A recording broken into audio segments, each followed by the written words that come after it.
ओम या देवी सर्वभूतेषु बुद्धिरूपेण संस्थिता नमस्तस्यै नमस्तस्यै नमस्तस्यै नमो नमः। शरणागत दीनार्थ परित्राण परायणे सर्वस्यार्थ हरे देवी नारायणी नमोस्तुते। नमस्कार, स्वागत है आपका आचार्य वाणी में। मैं आचार्य डॉक्टर विक्रमादित्य आपके साथ हूँ और आज हमारा विषय है वृषभ राशि वालों के लिए। यदि 25 तारीख की हम बात करें तो 25 तारीख को ग्रहों का योग बहुत ही शुभ योग बना रहा है, गुरु पुष्य योग बन रहा है। वृषभ राशि वालों को कोई नया कार्य आरंभ करना हो तो बहुत शुभ रहेगा। किसी भी प्रकार का विवाह को छोड़कर कोई भी नया कार्य करना, नई चीज़ों के लिए ये मुहूर्त बहुत शुभ है। सुबह 5:30 बजे से लेकर शाम के 5:54 तक ग्रहों का योग बना हुआ है। इस दिन षष्ठी तिथि बृहस्पतिवार का अवसर, पुष्य नक्षत्र, गुरु पुष्य योग बन गया है, तो इसका लाभ आपको लेने का प्रयास करना चाहिए। तो आपके ग्रह भी दिखा रहे हैं कि खासतौर पर आपके ग्रह योग जो है विशेष तौर पर लाभ की स्थिति बना रहे हैं। ऐसे में इनकम बढ़ाने के निमित्त थोड़ा सा काम करें। भगवान शिव का पूजन करना बड़ा कल्याणकारी रहेगा आपके लिए। भगवान शिव को विशेष तौर पर ओम नमः शिवाय का जप करते हुए उनका पूजन करना, केसर युक्त दूध से उनका हवन पूजन कराना, उनका अभिषेक करना, यह आपके लिए कल्याणकारी हो सकता है। इसका पूर्ण लाभ लेने का आपको प्रयास करना चाहिए। रोहिणी नक्षत्र में सूर्य का प्रवेश हो रहा है इस तिथि में, तो उस तिथि में विशेष तौर पर उष्ण शक्ति बढ़ जाती है। पृथ्वी पर सूर्य की सीधी किरणें पड़ती हैं और ये पृथ्वी पर लो प्रेशर एरियाज कई जगह क्रिएट कर देती हैं, तूफान के योग बना देते हैं। तो ऐसे में आपके जीवन में तूफान ना हो, उसके लिए आप एक काम करें, जल का दान और छाते का दान करना बड़ा शुभ रहेगा, जूतों का दान करना बड़ा शुभ रहेगा। हम बात करें 26 तारीख की, 26 तारीख को शुक्रवार का अवसर है और ग्रहों का योग आपके लिए रात्रि के बाद बड़ा सुंदर बनने वाला है। इनकम की सोर्सेज बनने की सूचना बन सकती है, लेकिन जो हर्षल है वो उदय हो रहे हैं उस दिन मेष राशि में। ये आपके लिए थोड़ा सा खर्चे बढ़ाने का योग भी बना सकता है। बृहस्पति पहले से वहाँ विद्यमान है, राहु पहले से विद्यमान है, बुध वहाँ पहले से विद्यमान है, ये आपके धन जाने के योग बना रहे हैं। तो ऐसे में आपको विशेष तौर पर अपने धन को बचाते हुए कार्य करना है। जनमानस के कार्य करते करते ये ना हो कि आपका धन भी टाइम के साथ साथ धन भी खर्च होने का योग बन जाए।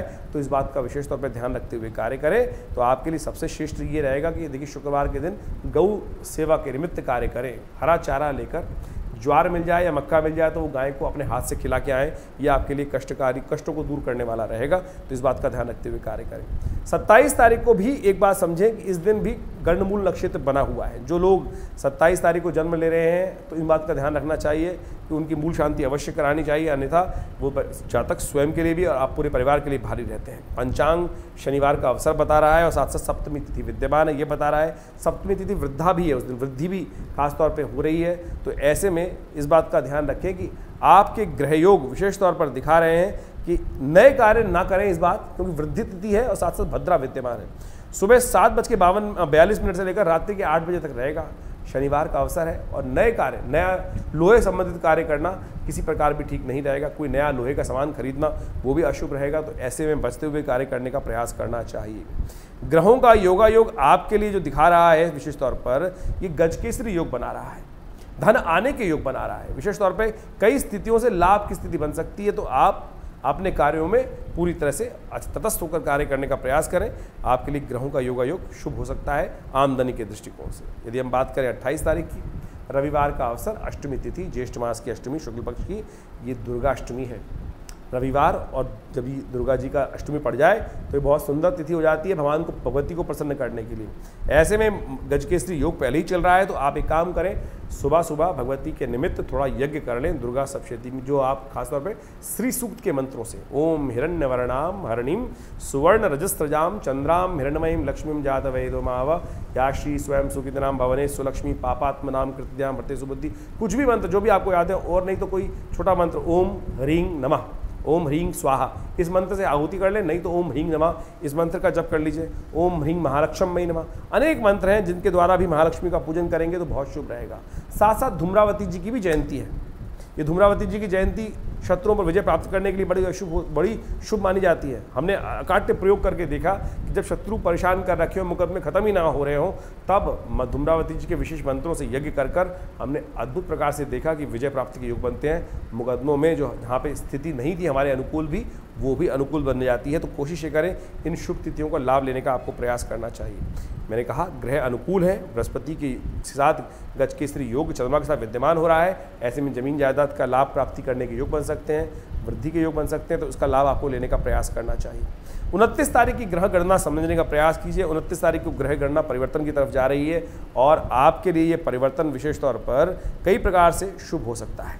और ये परिवर्तन ग्रहों का अच्छा है आपके लिए, लेकिन थोड़े खर्चे बढ़ाने के योग दे रहा है।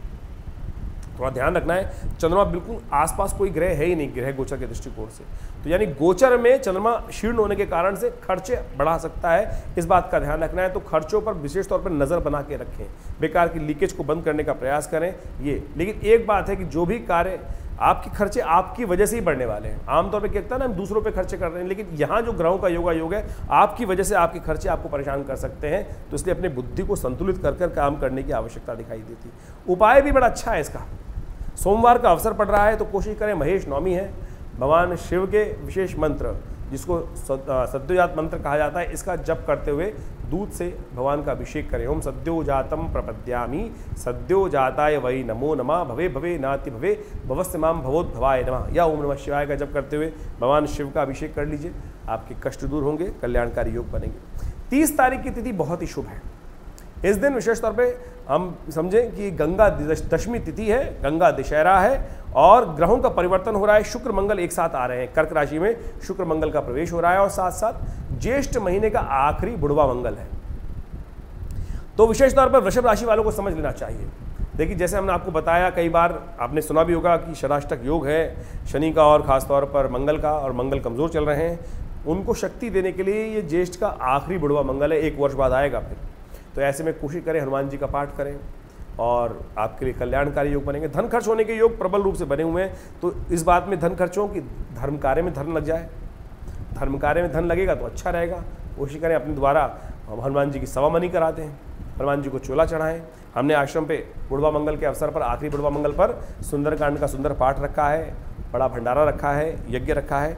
आप सब उसमें भी सम्मिलित हो सकते हैं। जैसा हमने कहा कि शुक्र मंगल का योग बनने जा रहा है। शुक्र मंगल का योग, वृषभ राशि में शुक्र स्वामी होते हैं और शुभ मंगल का योग, मंगल नीच के चल रहे हैं। ऐसे में बृहस्पति शुक्र का साथ में हो जाना गलत तरफ की तरफ रुझान बढ़ाता है, गलत रास्तों की तरफ, व्यभिचार की तरफ आपका मनोवृत्ति लग सकती है और वहाँ धन खर्च होने के योग बन सकते हैं। और साथ साथ ग्रहों का योगायोग आपके द्वारा आपके सम्मान पर भी कुछ परेशानी लाने के योग बना सकता है। इसलिए ध्यान रखते हुए कार्य करें तो आपके लिए बहुत शुभ रहेगा, आपके कष्टों को दूर करने वाला रहेगा। गंगा दशहरा मैंने बताया, इस दिन गंगा दशहरा भी है। कोशिश करें गंगा जल में, गंगा जी में स्नान करें, तीर्थ जल में स्नान करें। नहीं जा पा रहे हैं तो घर में ही गंगा जल पानी में मिलाकर उससे स्नान कर लीजिए। यथाउचित भाव से दान पुण्य करें, भगवान राम का पाठ करें। और जैसा हमने कहा कि उस दिन बुढ़वा मंगल भी पड़ रहा है, तो कोशिश करें सुंदरकांड का पाठ करना बड़ा कल्याणकारी रहेगा। और नहीं तो विवेकानंद योगाश्रम में सम्मिलित हो जाइए, उस सुंदरकांड में कल्याणकारी योग बनेंगे। 31 तारीख की ग्रह गणना को समझे तो 31 तारीख को ग्रहों की गणना दिखाती है कि उस दिन निर्जला एकादशी है। पंचांग के दृष्टिकोण से बहुत शुभ तिथि है। भगवान विष्णु को प्रसन्न करने के लिए पालक देवता जो हमारे हैं, उनको अन्न, विशेष तौर पर उनके ऊपर अन्न श्रद्धा विश्वास से उनका पूजन करें। विशेष तौर पर उनका शालिग्राम जी का पूजन करें, जल का दान करें। और ग्रह गणना फिर वही दिखा रही है कि आपकी राशि के अनुसार से खर्चे थोड़े बेनतहा परेशान कर सकते हैं। और शुक्र मंगल का कॉम्बिनेशन जो हो गया है वो फिर आपको गलत तरफ, रुझान की तरफ ले जाता दिखाई दे रहा है। छुट्टियाँ चल रही हैं लोगों की, ऐसे में बैलेंस होकर काम कीजिएगा। कहीं ऐसा ना हो कि रुझान हो जाए और कहीं गलत तरफ जुए इत्यादि की तरफ लग जाए। स्थिति ऐसी है कि बेनता खर्च हो सकता है, तो इसलिए सावधान होकर और गलत तरफ से पैसे को कमाने का प्रयास ना करें, इस बात का ध्यान रखें। धर्मयुक्त पैसा धर्म के काम आता है, अधर्मयुक्त पैसा अधर्म ही मन में उदय करता है। तो इन सब बातों को ध्यान रखते हुए आपको कार्य करने की ज़रूरत है। जो ग्रह के दृष्टिकोण से देश काल परिस्थिति को समझते हुए अपनी बुद्धि को सत्कर्मों में लगाते हैं, उनके कल्याण के योग अवश्य बनते हैं। कष्ट थोड़े दिन के लिए आ सकते हैं, लेकिन शांति मन को रहती है, कल्याण के योग बनते हैं। धन्यवाद।